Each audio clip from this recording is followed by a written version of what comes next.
Bismillahirrahmanirrahim. Assalamualaikum warahmatullahi wabarakatuh. Today I will continue with another subtopic of topic 3, which is audit evidence, audit procedure and audit documentation. But for this video, I will only talk about audit evidence and audit procedure and audit documentation will be covered in another video. So for this topic, our learning objectives would be to understand the many types of audit evidence and how can we gather audit evidence. And then we are going to explain the reliability and relevance of the audit evidence to understand better why we actually gather specific audit evidence and what is the rationale behind the types of audit evidence that we have gathered. And then we can explain the relationship between audit risk and audit evidence, as well as the types of audit documentation and how auditors manage those documentation. Now, let us look at the first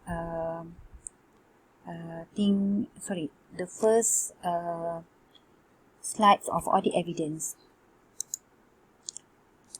Okay, basically audit evidence is covered under Auditing Standard 500.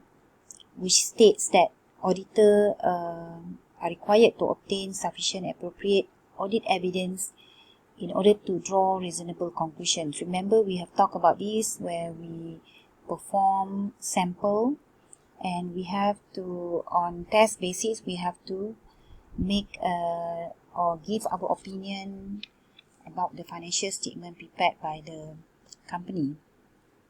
So basically, what do we mean by audit evidence? Audit evidence simply means any information used by the auditor to determine whether the information being audited is stated in accordance with the established criteria. Established criteria means here if the applicable accounting standard requires company to show the current assets, so that is what the company have to show in their financial statement, and we have to gather the audit evidence to prove that that is the amount stated in the financial statement can be relied upon. Okay, moving on to the next slide. Remember, we have talked about management assertions or claims by the management on what appear in the financial statement. So this is what we are trying to do. From the audit that we perform, there are certain objectives that we need to achieve. For example, we want to make sure that all transactions have been recorded. So, by obtaining the audit evidence, this will support the assertions given by the management in the financial statement. So, we develop specific audit objectives that relate to the management assertion. So, in order to obtain these evidences, we have to perform certain audit procedures. Okay, before we move on to the types of audit evidence, it is important for us to understand that there are two ways in which audit evidence can be obtained. There are two sources of audit evidence. The first is from the auditor, him or herself, where we gather it by ourselves, or evidence created by third parties or management or staff of the client when we require the evidence from them. Of course, evidence originated by us will be a much more reliable evidence as compared to the management or the staff.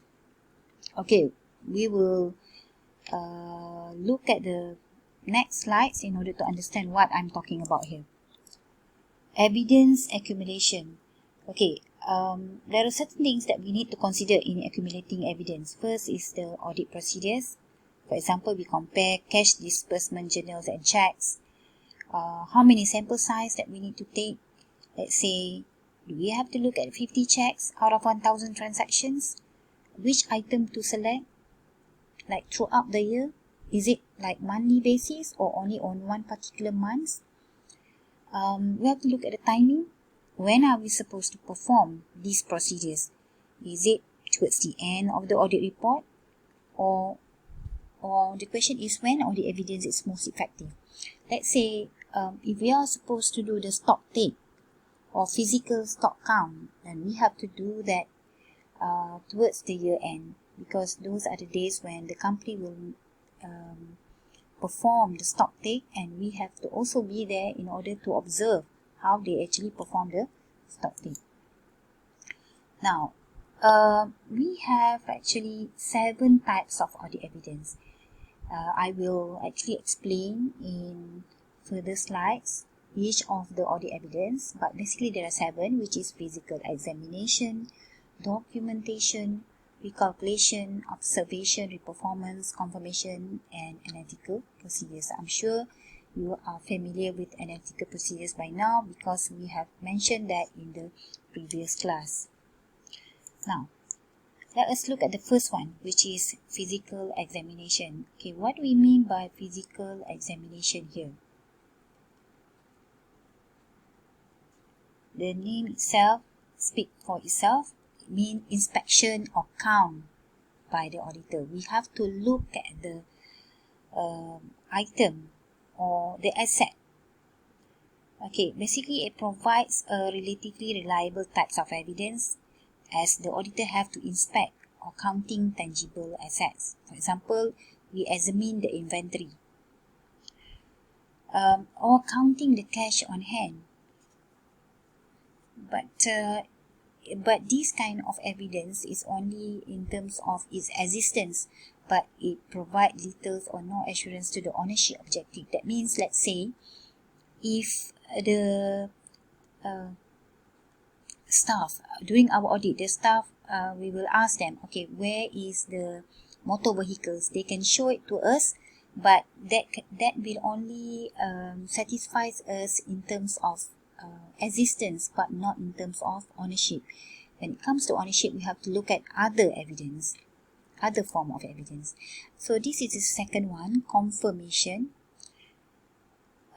Confirmation is much reliable in the sense that we are asking confirmation about certain balances, where we get the receipt of a written or oral response from an independent third party, where this party will verify the accuracy of the information that was requested by us. For example, we want to determine the receivables balance of certain accounts, so we will send confirmation to these parties and they will respond to us.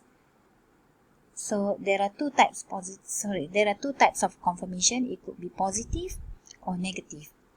Positive confirmation is when we will send a form and they will respond to us confirming whether the balance stated in the client's account is the same as what their client's account.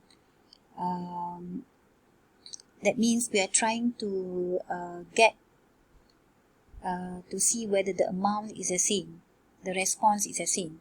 But if we have a negative confirmation, we only requested the other party to respond only if the amount is incorrect. That means does not tally.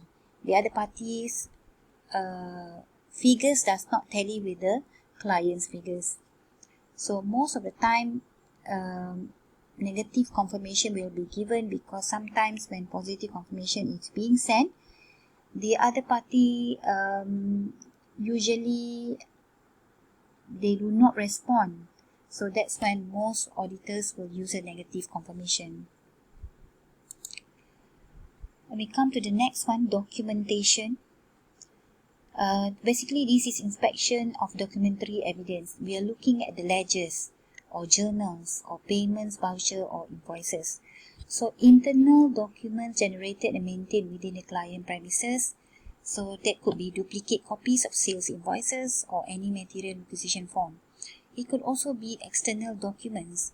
Well, this here means documents originate within the client and then circulated to the independent sources outside the client's premises. For example, bank statements or supplier's invoice. So bank statement is much more reliable evidence as compared to the internal documents generated and maintained by the client. Okay, next slide talk about analytical procedures, and we have this. I have explained this in the previous lecture. This consists basically evaluation of the financial information made by a study, comparisons and relationship among both financial and non-financial data. I have mentioned earlier, we are trying to make a comparison between last year's figure to this year's figure to see whether there's any fluctuation in terms of the changes. It is normal to have fluctuation, but what we are concerned with, if the fluctuation is too high, then we have to find the reason or justification for such changes. Inquiries, either by oral or written, we obtain from the client's personnel or management. The question raised by auditors, that means we may ask the accounts assistant to explain whether there's any discrepancy, any difference in the amount of cash recorded against the physical cash exists. That means during the audit, we have the right to look at the cash box, for example, and see whether it tallies with the amount recorded in the account. So this is part of inquiries.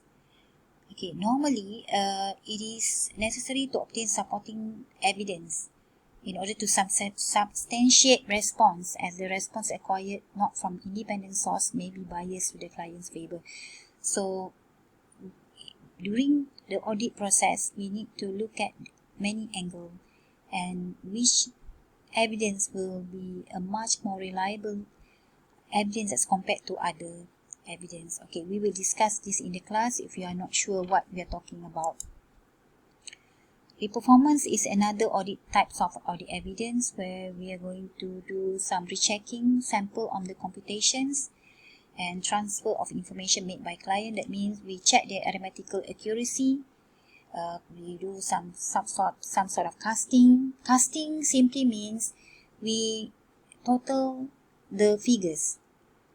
Cross casting means each column of trial balance is added and tallied. So that's what we're trying to do. We try to reconcile the figures from one account to another account. So this is considered as highly reliable because this is what the auditors will perform this themselves and not relying on documentation prepared by the client. This is another type of audit evidence, which is recalculation. We compute and do some mathematical recheck. We will recalculate the figures which have been done by the client for the purpose of assessing if there is any difference between our work and the client's work. Observation, okay, where we observe the performance of some activity. For example, we will look at how the accounts department is being operated, whether there is any segregation of duties between the person receiving the payments from customers or maybe the person recording those payments in the account, receivable ledger, plant tour. Observe the stock count. Observe the stock count is when towards the year end we are invited to attend the observe stock count or inventory stock count. So we will look at how they actually do the stock count on that particular day. This is highly reliable because we as auditors is present on that particular time, and we will be able to observe how they do the things.